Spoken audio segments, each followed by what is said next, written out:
이것은 오바다가 받은 계시이다. 주 하나님이 에돔을 두고 하신 말씀이다. 주님께서 여러 민족에게 천사를 보내시면서 너희는 일어나라 에돔을 쳐부수러 가자 하신 말씀을 우리가 들었다.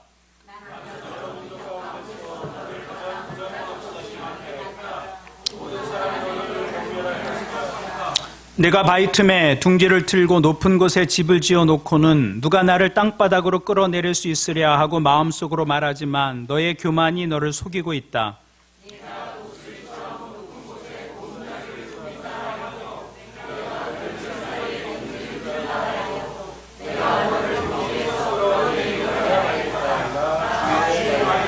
너에게 도둑대가 들거나 밤중에 강도떼가 들이닥쳐도 자기들에게 필요한 만큼만 빼앗아 간다. 포도를 털어가는 사람들이 들이닥쳐도 포도송이 얼마쯤은 남겨놓는다.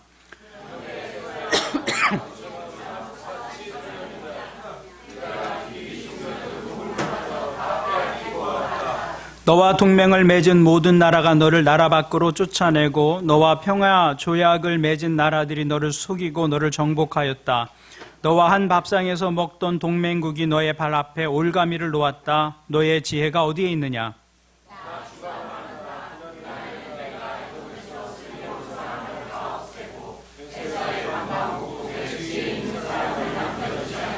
대만아, 너의 용사들이 기가 꺾이고 에서의 온 땅의 군인은 한 사람도 남지 않고 모두 다 칼에 쓰러질 것이다.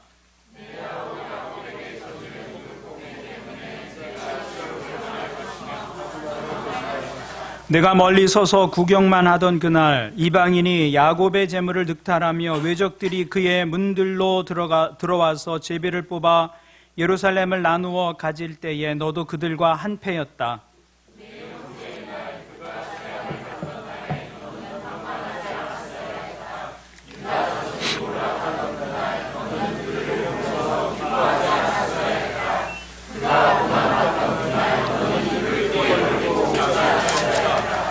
나의 백성이 패망하던 그날 너는 내 백성의 성문 안으로 들어가지 않았어야 했다.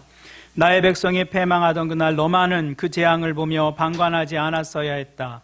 나의 백성이 패망하던 그날 너는 그 재산에 손을 대지 않았어야 했다.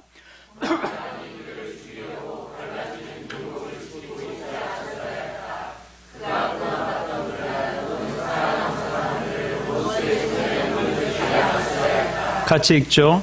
내가 모든 민족을 심판할 주의 날이 다가온다. 내가 한 대로 당할 것이다. 내가 준 것을 내가 도로 받을 것이다. 아멘. 오늘은 구약의 선지서 가운데 오바다서의 말씀을 생각해 보려고 합니다. 지난 금요일과 어제 매일 성경의 큐티 본문이었는데요. 오바다서는 구약에서 가장 짧은 책입니다. 단 한 장으로 되어 있어서 성경을 찾을 때 페이지 수를 알려드리지 않으면 대부분 찾기 어려운 책이기도 합니다. 그래서 오바댜서는 신앙이 오래된 분들에게도 아주 낯선 책입니다. 오바댜 하면 오바마는 알겠는데 오바댜는 누구냐 이러시는 분도 있어요. 오바댜가 누구인지는 정확하게 알 수 없습니다. 그에 대해서 성경이 아무 말씀도 하지 않기 때문입니다. 단지 우리가 아는 것은 그가 남쪽 유다 왕국에서 활동한 선지자였고 그리고 그의 메시지는 에돔이라는 족속을 향한 메시지였다는 것을 알 뿐입니다. 에돔이라는 나라는요, 이스라엘의 동남쪽에 위치한 이웃 나라였습니다. 지금은 세계 지도에서는 요르단에 해당하는 그런 지역이었어요. 에돔은 이스라엘의 이웃이었지만 이스라엘에게는 가시와 같은 그런 나라였습니다. 살다 보면 가시 같은 사람이 있죠. 불편하게 하는 사람이에요. 가시처럼 쉽게 빠지지도 않으면서 아프게 하고 불편하게 하는 사람입니다. 멀리 있어서 만날 일이 없었으면 좋겠는데 이런 사람은 꼭 가까이에 있습니다. 그래서 마주치지 않을 수 없는 그런 관계 속에서 살아갑니다. 이런 사람을 만나면 기분이 좋았다가도 나빠집니다. 별거 아닌 것 같아도 그 사람이 이야기하면 삐딱하게 들립니다. 여간에서 그 사람이 한 말이 사라지지 않습니다. 생각하면 생각할수록 화가 나고 분노가 치밀어 오릅니다. 이 사람은 내가 어떤 일을 좋아하면 기분이 나빠하는 것처럼 보입니다. 내가 성공하면 험담하고, 내가 실수하면 손가락질하고, 내가 넘어지기라도 하면 손뼉을 치면서 기뻐하는 것처럼 보입니다. 제가 이 정도 이야기하면 되게 여러분의 생각에 떠오르는 사람이 한두 명쯤은 있을지 모르겠습니다. 그 사람이 내게 가시와 같은 사람입니다. 목에 가시처럼 불편한 존재죠. 이것은 개인적인 관계에서도 그렇고 국가적인 관계에서도 그렇습니다. 우리나라 사람들에게 가시와 같은 이웃 나라는 어딜까요? 일본이죠, 일본. 일본하고 뭘 할 때 절대 지고 싶지 않습니다. 야구를 졌어요. 꼭 이기고 싶었는데 절대 이겨야 합니다. 중국에게는 혹 질 수 있지만 일본에게는 져서는 안 되죠. 무조건 이겨야 한다는 민족적 강박이 우리에게 있어요. 나라 간의 가시와 같은 이웃입니다. 우리나라의 경우에 그 가시와 같은 이웃이 일본이라고 한다면 유다 왕국의 가시와 같은 이웃은 바로 에돔이었다는 것입니다. 에돔. 에돔과 이스라엘은 원래는 형제였습니다. 에돔의 조상은 에서라는 사람인데요. 이스라엘의 조상인 야곱과 쌍둥이 형제였습니다. 아들이 이삭이 아들을 낳죠. 에서와 야곱, 하여튼 이 둘은 이렇게 하나였어요. 에서와 야곱 쌍둥이를 낳습니다. 에서가 형이라서 장자권을 가지고 있었죠. 그의 별명이 에돔입니다. 에돔은 붉다는 말입니다. 에서는 태어날 때부터 피부가 붉었습니다.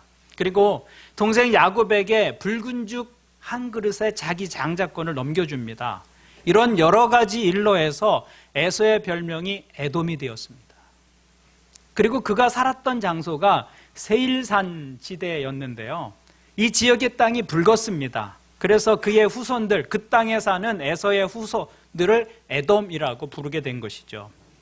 그러니까 세상의 어떤 나라보다도 가까운 사이가 사실은 에돔과 이스라엘입니다. 그런데 이 두 형제는 뱃속에 있을 때부터 싸우더니 자손 대대로 이어가면서 계속 싸웠습니다. 좋지 못한 관계를 계속 유지해 왔습니다. 출애굽 당시에도 에돔 족속은 이스라엘 백성들이 에돔 족속의 경내를 지나서 그 길을 통과하게 해달라는 부탁을 거절합니다. 그래서 이스라엘은 에돔 경내로 지나서 좋은 길을 걸어갈 수 있는데 가나안까지 에돔을 우회해서 광야길로 들어가게 됩니다.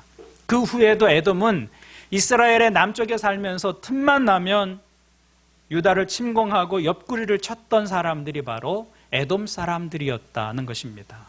우리가 지난 주일에 시편 137편을 생각해 보았는데요. 바벨론의 포로로 끌려간 사람들이 부른 노래였습니다.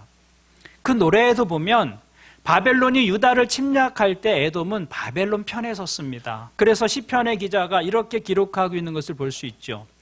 주님, 예루살렘이 무너지던 그날에 에돔 사람이 하던 말, 헐어버려라, 헐어버려라, 그 기초가 드러나도록 헐어버려라 하던 그 말을 기억해 주십시오. 바벨론이 유다를 치는데 부추기는 거예요. 헐어버리라고. 예루살렘 성을 헐어버리라고, 그 기초가 다 드러나도록 완전히 파괴해버리라고 부추겼다는 거예요. 에돔은 바벨론 편에 서서 예루살렘이 완전히 무너지기를 바랬던 것을 알 수 있습니다. 이런 배경을 두고 염두에 두고서 오늘 말씀을 읽으면 왜 하나님께서 그 에돔을 심판하시는지 이해할 수가 있을 것입니다. 그래서 오바댜서의 주제는 이 유다의 가시 같은 이웃, 그 에돔의 멸망에 관한 선언입니다. 그런데 이 메시지는 에돔에 국한된 것이 아닙니다. 왜냐하면 우리도 웬만하면 가시 같은 이웃을 한둘씩은 가지고 있기 때문입니다. 우리도 또 어찌 보면 어떤 사람에게는 가시와 같은 이웃이 될 수도 있습니다. 나만 가지고 있는 거 아니죠. 그래서 그 가시와 같은 이웃에 대해서 우리가 어떻게 해야 하는가, 오바댜서를 통해서 교훈을 얻을 수 있을 것입니다.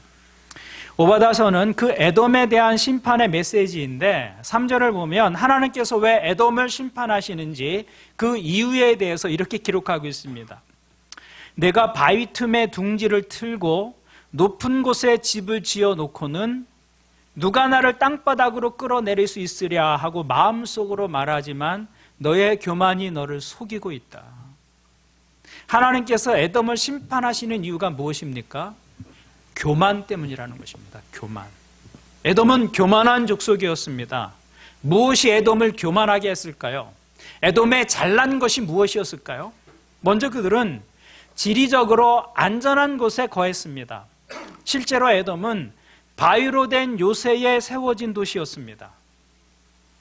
독수리처럼 높은 곳에 거하며 별들 사이에 산다, 이렇게 표현할 정도로 지형적으로 공격하기 어려운 곳에 위치했습니다.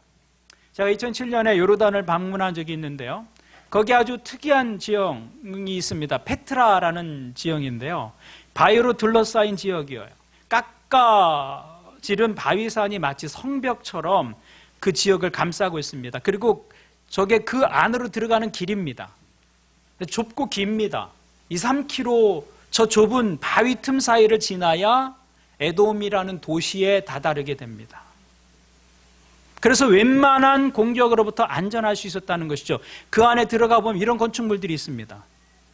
이게 어마어마한 건축물이에요. 이게 바위를 깎아서 만든 건축물인데요, 이 자연적인 요새 안에 저런 큰 도시가 있어요. 그렇기 때문에 이들은 외부의 공격으로부터 비교적 안전할 수 있었다는 것이죠. 그리고 6절 말씀을 보면 숨겨둔 보물을 말하고 있는데 물질적인 부가 에돔에 많았다는 것입니다. 에돔 땅은 주변이 기름진 땅은 아니었지만 당시 왕의 대로라고 하는 중요한 도로의 요지에 위치했습니다. 그래서 에돔은 무역의 통로로서 상인들이 머무는 그런 곳이 되었고요, 또 통행세를 받아서 얻는 이득이 아주 많았습니다. 그래서 이 사람들은 돈으로 안 되는 게 뭐가 있느냐, 저게 바위를 깎아서 만든 거예요. 보통의 많은 노력이나 그 투자하는 물질이 없다면 만들어질 수 없는 건물들이죠. 돈으로 안 되는 게 어디 있냐, 이렇게 생각했다는 것이죠. 부와 안정감이 주는 교만, 그 교만으로 인해서 목이 뻣뻣해진 백성이었다는 것입니다. 8절에 보면 거기에 슬기로운 사람, 지혜 있는 자가 많았다고 합니다. 그래서 이들은 더욱 교만해졌습니다. 이 견고한 요새에서 우리가 가진 지식과 부를 가지고 못할 것이 무엇이 있느냐, 교만해진 것이죠. 그래서 이 정도 쌓아놓고 이 정도 지식이 있고 이 정도 견고한 성이 있는데 어떤 어려움도 우리 능히 이길 수 있다, 하나님 도움 없이도 우리 살 수 있다, 그런 생각 속에 에돔이 갇혀 있었다는 것입니다. 그런데 그렇다고 에돔이 무슨 이집트나 바벨론처럼 대단한 나라는 아니었습니다. 이런 지리적 위치를 통해서 얼마간의 부는 모았지만 그렇게 이 바벨론이나 이집트처럼 세상을 움직이는 그런 대국은 아니었어요. 엄청난 것을 가지고 교만해진 것이 아니었습니다. 남과 비교해서 자신을 드러낼 만한 게 조금 생기자 교만해지고 우쭐해졌다는 것이죠. 그것이 교만의 모습입니다.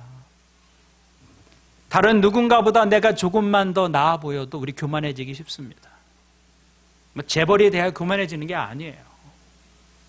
조금만 더 내가 많아 보여도 우리는 태도가 달라집니다. 우리의 모습이 그와 같다는 것이죠. 우리는 우리보다 잘나고 힘 있는 사람 앞에서는 당당하기가 쉽지 않습니다. 뭔가 조심하려고 해요. 그런 사람을 불편하지 않게 하려고 노력합니다. 근데 우리보다 부족해 보이고 사회적으로, 경제적으로, 신체적으로 뭔가 부족하다 생각되어지면 태도가 달라집니다. 말이 달라지고요. 굳이 조심하려고 하지 않습니다. 교만은 그런 것입니다. 우리가 뭐 대단한 것을 가지고 엄청난 자리에 올라가야 교만해지는 것이 아닙니다. 그냥 한눈에 그 사람을 판단하고 이 사람 내가 좀 쉽게 대해도 되겠다, 내가 좀 편하게 대해도 되겠구나, 그런 판단을 하는 것이죠. 에돔의 모습이 꼭 그와 같았습니다. 조금 나은 것을 가지고 누가 나를 끌어낼 수 있으랴, 이 높은 곳에 위치한 나를, 독수리들이 거하는 곳에 위치해서 살고 있는 나를 누가 끌어낼 수 있으랴, 교만한 모습으로 살았다는 것입니다. 이때 하나님께서 무엇이라고 말씀하십니까? 4절을 보니까 내가 독수리처럼 높은 곳에 보금자리를 꾸민다 하여도, 내가 별들 사이에 둥지를 튼다 하여도 내가 너를 거기에서 끌어내고야 말겠다. 하나님의 의지입니다. 교만한 자를 향한 하나님의 의지입니다. 그래서 우리는 겸손해져야 하는 것이죠. 겸손이란 내가 누구인지를 제대로 아는 것입니다. 나를 있는 그대로 보는 것이 겸손입니다. 근데 교만은 자기를 속입니다. 있는 그대로 자기를 보지 못하게 합니다. 그래서 하나님 없이도 살 수 있다고 생각하게 만듭니다. 돈이 있고 지식이 있고 권력이 있는데 하나님이 뭐가 필요하냐 생각합니다. 우리 아이가 공부를 잘하고 자기 일들을 잘 준비해 나가고 있는데 뭐가 걱정이겠느냐고 생각하는 것이죠. 그런데 그것은 착각입니다.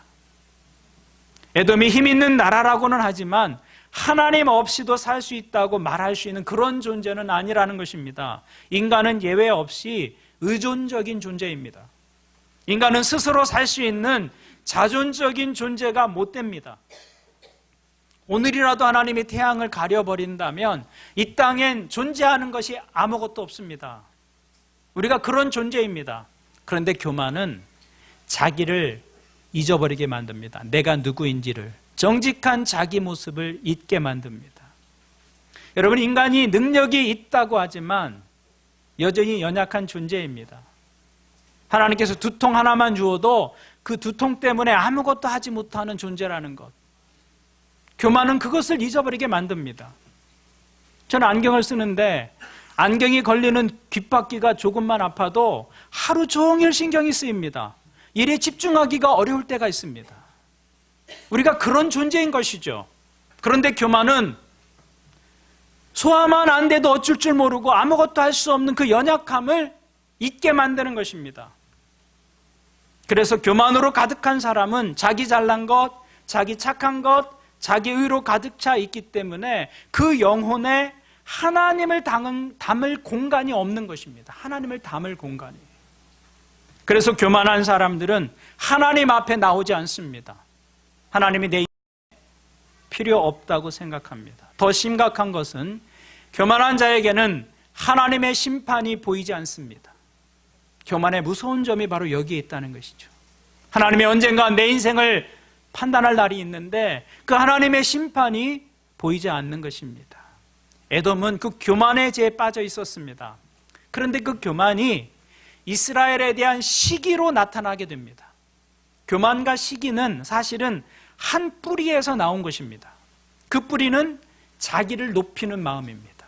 교만도 자기를 높이는 마음이고 시기도 자기를 높이는 마음입니다. 그래서 사람이 교만해지면 남이 잘 되는 것을 보지 못합니다. 남이 안 되는 것을 즐거워합니다. 교만의 다른 모습입니다. 그래서 에돔은 이스라엘이 자기들보다 잘 되는 것을 볼 수가 없었던 것이죠. 이스라엘은 사실은 자기들보다 나중에 세워진 나라였습니다. 이스라엘이 이집트의 노예로 400년 있었을 때에 이미 에돔은 자기들의 땅이 있었고 나라가 있었습니다. 그런데 그 노예 출신들이 가나안 땅에 자기들보다 나중에 들어와서는 가나안 땅의 주인 노릇을 하는 것입니다. 더군다나 다윗 왕이나 솔로몬 왕 때에는 에돔이 이스라엘의 속국이 되었었습니다. 형님의 후손이 동생의 후손의 속국이 된 것입니다. 이것이 에돔의 자존심을 아주 상하게 만듭니다. 그래서 에돔은 늘 이스라엘을 시기했고 도에 지나치게 미워했습니다. 그런데 이스라엘 백성들이 강해졌을 때는 에돔이 이스라엘을 건드리지 못했습니다. 그러다가 기회가 온 것입니다. 이스라엘이 이웃의 강대국으로부터 어려움을 당하자 그 어려움을 기회로 마음껏 복수하고 괴롭힌 것입니다. 10절과 11절을 보면 에돔이 이스라엘이 당한 불행 앞에서 어떻게 행동했는지 이렇게 기록하고 있습니다. 내 아우 야곱에게 저지른 그 폭행 때문에 내가 치욕을 당할 것이며 아주 망할 것이다. 내가 멀리 서서 구경만 하던 그날 이방인이 야곱의 재물을 늑탈하며 외적들이 그의 문들로 들어와서 제비를 뽑아 예루살렘을 나누어 가질 때에 너도 그들과 한패였다. 이방인들이 예루살렘을 침략하고 약탈할 때 에돔이 그들과 한패가 되었다고 말합니다. 오히려 더 앞장서서 이스라엘의 재물을 약탈했습니다. 우리도 이런 모습을 종종 볼 수 있습니다. 정작 도와주어야 할 사람이 오히려 위기의 순간에 나를 더 힘들게 하고 더 악랄하게 괴롭힙니다. 어떤 사람이 빚을 져서 빚을 다 갚지 못하게 되었습니다. 빚쟁이들이 몰려와서 집에 있는 웬만한 물건들을 다 가져갑니다. 그런데 그때 가장 심하게 가져가는 사람들이 바로 친척들입니다.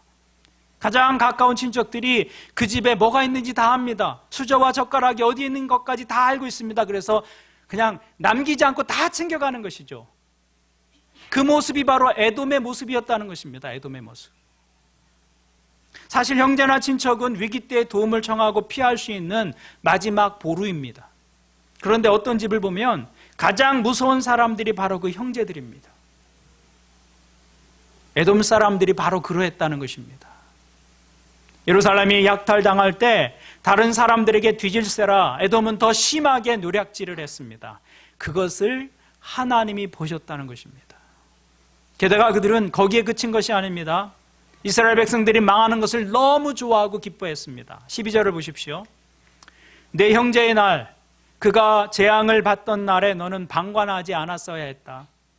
유다 자손이 몰락하던 그날 너는 그들을 보면서 기뻐하지 않았어야 했다. 그가 고난받던 그날 너는 입을 크게 벌리고 웃지 않았어야 했다. 이들은 이스라엘 백성들이 망하는 모습은 너무 좋아서 입을 다물 수가 없었습니다. 철천지 원수가 망하는 것처럼 입을 벌리고 기뻐했습니다. 그리고 그들은 이스라엘 백성들의 재물에 손을 댔습니다. 13절을 보시죠. 나의 백성이 패망하던 그날 너는 내 백성의 성문 안으로 들어가지 않았어야 했다. 나의 백성이 패망하던 그날 너만은 그 재앙을 보며 방관하지 않았어야 했다. 나의 백성이 패망하던 그날 너는 그 재산에 손을 대지 않았어야 했다. 그리고 마지막에는 어떻게까지 했느냐면 도망치는 이스라엘 백성들을 잡아서 노예로 팔아버렸습니다. 14절을 보십시오. 도망가는 이들을 죽이려고 갈라지는 길목을 지키고 있지 않았어야 했다. 그가 고난받던 그날 너는 살아남은 사람들을 원수의 손에 넘겨주지 않았어야 했다. 에돔은 이스라엘이 당하는 재난에 대해서 전혀 동정하거나 긍휼히 여기는 마음이 없었습니다. 오히려 손뼉치고 입을 벌리고 웃고 그 재물을 함께 약탈하고 도망치는 사람까지 쫓아가서 잡아서 노예로 팔아버렸다는 것입니다. 하나님은 그런 에돔의 복수의 마음을 기뻐하지 않으셨어요. 그리고 그 죄에 대해서 심판하시겠다. 내가 철저히 갚을 것이다. 이렇게 말씀하시는 것이죠. 이것은 비단 에돔 사람들만의 이야기가 아닙니다. 우리 모든 사람들에게 적용되어지는 이야기입니다. 우리에게는 좀 망했으면 좋겠다 생각되어지는 가시 같은 이웃이 있기 때문입니다. 하나님께서는 우리에게 원수까지 사랑하라 말씀하셨지만 도저히 사랑할 수 없는 사람들이 있습니다. 아직 감정이 처리되지 않아서 도저히 사랑할 수 없는 사람도 있고 아직은 때가 아니어서 사랑할 수 없는 사람들이 있습니다. 그런데 그럴 때 그 사람이 하던 일이 잘 안 되거나 어려움을 당하게 되면 마음이 은근히 기쁩니다. 사람의 마음은 간악해서 자기가 싫어하는 사람이 잘 안 되고 실패하고 원하는 것을 얻지 못하게 되었다는 소식을 들으면 마음이 기뻐하게 됩니다. 마치 내 원수가 망하고 잘 안 돼야 내 정당성이 입증되는 것처럼 생각하는 것입니다. 나와 좋지 않은 관계 속에 있는 사람이 잘못되면 거봐라 나한테 못할 짓 하더니 내 그럴 줄 알았다. 그러면서 하나님은 살아계셔 이렇게 말합니다. 하나님은 살아계셔. 그러나 그 사람이 망하고 어려움을 겪는 것이 곧 나의 정당성을 입증해 주는 것은 아닙니다. 그 사람이 안 되는 것이 나의 선함의 증거는 아닙니다. 그와 상관이 없는 거예요. 그런데 우리는 그렇게 생각하지 않습니다. 그 사람이 실패하고 어려움을 겪는 것은 곧 나의 선함을 증명하는 것이라고 생각합니다. 그 사람이 안 되는 것이 하나님이 내 편이고 하나님이 살아계신 증거라고 생각합니다. 큰 착각입니다. 그래서 내가 싫어하는 사람의 어려움이나 고난을 당하는 것을 보고 고소해하고 기뻐합니다. 긍휼히 여기지 않습니다. 그런데 바로 그것이 에돔의 죄였다는 것이죠. 에돔의 죄. 하나님이 철저히 물겠다, 철저히 갚을 것이다 라고 말씀하신 에돔의 죄였다는 것입니다. 그것이 하나님이 미워하시는 죄입니다. 하나님의 백성들이 그 원수들이 망하는 것을 보면서 그것 봐라 하면서 좋아하는 것보다 하나님이 더 꼴보기 싫어하는 모습이 없습니다. 왜냐하면 하나님의 은혜가 없었다면 우리도 그렇게 망할 수밖에 없었던 존재들이었기 때문입니다. 그래서 그렇게 반응하는 것은 또 다른 교만의 모습입니다. 자신이 어떠한 존재였는지를 기억하지 않는 것이죠. 자기를 속이고 있는 것입니다. 마치 나는 하나님의 은혜를 받아 마땅한 사람인 것처럼 자기를 속이는 것입니다. 교만입니다. 원수들의 어려움을 보고 고소해하는 사람들, 당장의 기분은 풀릴지 몰라도 그 화살이 다시 나에게로 돌아오는 것을 보게 될 것이다. 그것이 하나님의 말씀입니다. 하나님의 심판의 기준은 15절입니다. 15절 말씀을 보니까 내가 모든 민족을 심판할 주의 날이 다가온다. 내가 한 대로 당할 것이다. 내가 준 것을 내가 도로 받을 것이다. 무슨 말씀입니까? 내가 행한 그대로 내가 다시 받게 될 것이라는 말씀입니다. 산상수훈에서도 주님이 이렇게 말씀하셨습니다. 너희가 심판을 받지 않으려거든 남을 심판하지 말아라. 너희가 남을 심판하는 그 심판으로 하나님께서 너희를 심판하실 것이요 너희가 되질하여 주는 그 되로 너희에게 되어서 주실 것이다. 마치 부메랑처럼 우리가 다른 사람에게 행한 그대로 우리 자신이 언젠가는 거두게 될 것이다 라는 말씀입니다. 그러므로 나와 관계가 좋지 않은 사람이 안 되는 것을 볼 때 좋아하지 마십시오. 내 원수라도 그가 어려운 상황에 빠진 것을 보고 기뻐하면 안 됩니다. 그렇게 할 때 우리는 에돔과 같이 되는 것입니다. 스스로 교만의 자리에 서는 것이죠. 하나님은 우리가 죄인 되었을 때에 우리를 긍휼히 여기셨습니다. 원수에게 긍휼을 베푸신 것이에요. 주님께서. 그래서 우리는 구원을 받을 수가 있었습니다. 그 하나님은 우리가 하나님께서 하신 것처럼 원수까지를 사랑하기를 원하시는 것입니다. 그런데 그렇게 할 수 없을 때가 있습니다. 원수까지 사랑하라고 하셨지만 우리에게는 도저히 사랑할 수 없는 사람들이 있습니다. 우린 천사가 아니기 때문입니다. 그때는 어떻게 해야 합니까? 그때는 미워하거나 저주하지 않는 것만으로 일단은 잘하고 있는 것입니다. 그러나 내 원수가 또 내가 싫어하는 사람이 어려움을 당한 상황에서 할 소리 못할 소리 다 해버리는 것은 죄 짓는 것입니다. 지난주 시편에서처럼 그 저주를 하나님 앞으로 가져가면 괜찮습니다. 하나님께 그 저주의 마음을 쏟아 놓으면 괜찮습니다. 내가 미워하는 사람을 하나님 앞에서 저주하면 하나님께서는 그 마음을, 내 마음의 아픔을 제물처럼 받아주십니다. 그리고 하나님의 위로와 만지심이 그 기도의 자리에 있게 됩니다. 그런데 그 저주를 지금 어려움을 당하고 있는 그 미워하는 사람 앞에서 하는 것은 죄가 된다는 것이죠. 하나님이 미워하시는 에돔과 같이 되는 것입니다. 하나님은 네가 한 그대로 내가 갚을 것이다 말씀하십니다. 그래서 사랑할 수 없을 때는 차라리 입을 다물어야 합니다. 그렇게만 해도 잘하는 것입니다. 사랑할 수 없을 때는 입을 다무세요. 말하지 않는 것입니다. 우리 마음속의 분노는 마치 휘발유와 같아서 잘못 불붙으면 수습할 수 없이 번져갑니다. 그래서 사랑할 자신이 없을 때는 그 분노의 감정을 폭발시키지만 않아도 굉장히 잘하고 있는 것입니다. 그러므로 사랑할 자신이 없으면 욕도 하지 말고 입을 다물고 그냥 조용히 때를 기다리는 것이 좋습니다. 정 참을 수 없다면 하나님 앞에 가지고 가서 쏟아놓는 것이죠. 그러면 감정이 정리되고 마음이 여유가 찾아오고 내가 이렇게 심하게 말해도 되나 하는 그런 자기를 성찰해보는 시간들이 오게 될 것입니다. 하나님은 우리가 행한 대로 너희가 도로 받게 될 것이라고 말씀하십니다. 우리가 다른 사람을 너그럽게 대하면 하나님도 우리를 너그럽게 대하십니다. 그러나 우리가 다른 사람을 가혹하고 혹독하게 대하면 하나님도 똑같이 우리를 가혹하고 혹독하게 대하실 것입니다. 그래서 주님은 마태복음 5장 7절에서 이렇게 말씀하셨습니다. 자비한 사람은 복이 있다. 하나님이 그들을 자비롭게 대할 것이다. 우리가 행한 그대로 받게 될 것이다. 그러므로 정말 믿음이 좋은 사람은 사랑할 수 있는 사람입니다. 원수를 향해서도 긍휼의 마음을 품을 수 있는 사람이 믿음이 좋은 사람입니다.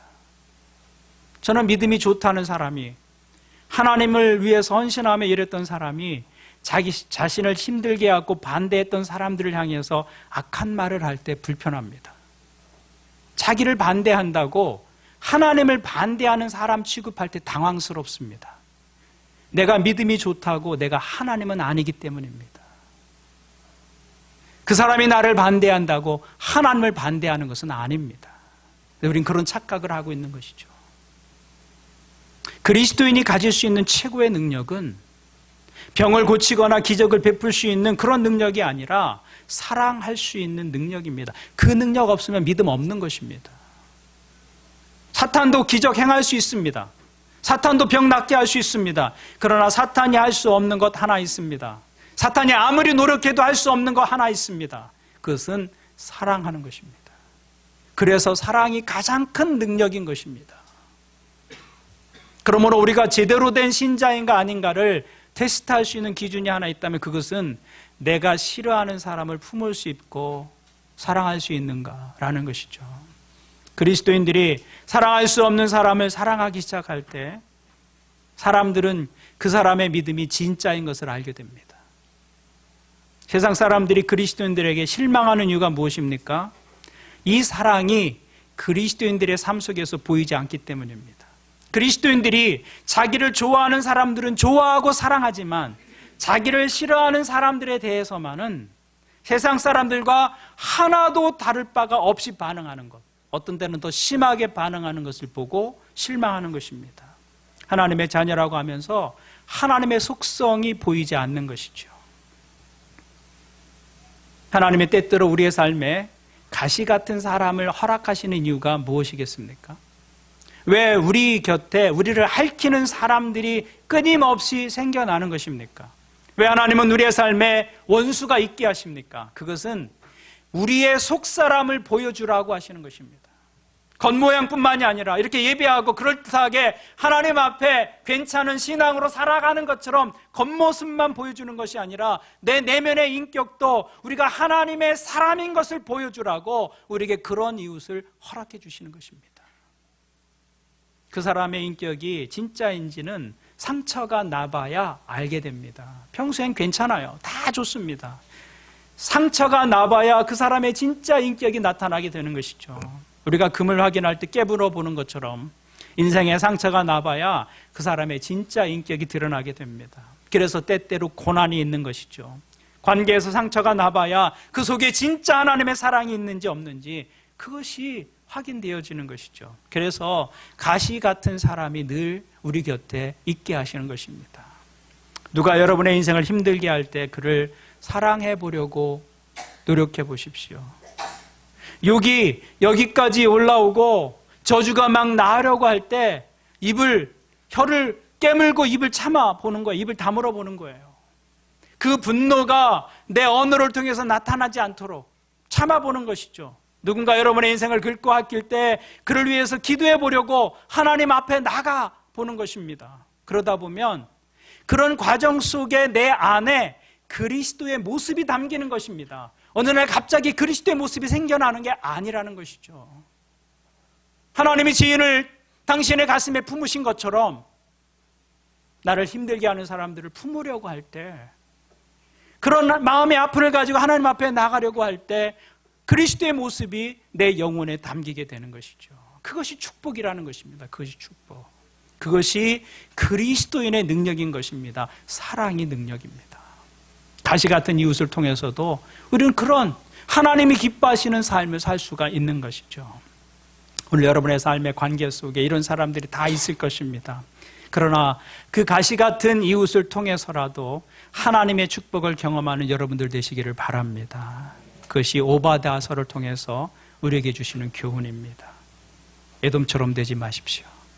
하나님의 마음을 품으려고 하십시오. 그러면 어느 사이에 세상이 우리를 하나님의 사람으로 알게 될 것입니다. 그것이 우리가 살아야 할 믿음의 모습입니다. 오늘 여러분에게 이런 믿음의 모습이 있기를 주님의 이름으로 권면을 드립니다. 아멘. 말씀을 가지고 기도하겠습니다. 우리 가시 같은 사람 다 있습니다. 하나님 앞에서는 그 사람 욕해도 괜찮습니다. 때로는 저주해도 괜찮습니다. 하나님이 그 마음을 제물처럼 받으십니다.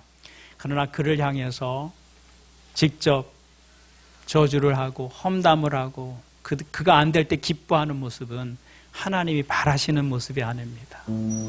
하나님 우리에게 하나님의 마음 주십시오. 우리의 감정을 주님 앞에 내려놓고 하나님의 마음을 달라고 기도하는 시간이 되었으면 좋겠습니다. 가시 같은 이웃이 있어도 그 이웃을 통해서라도 하나님의 축복을 경험하는 믿음의 축복을 우리에게 더하여 주십시오. 말씀을 가지고 여러분의 관계를 돌아보면서 주님 앞에 나아가서 함께 기도하겠습니다. 함께 기도합니다. 하나님 아버지,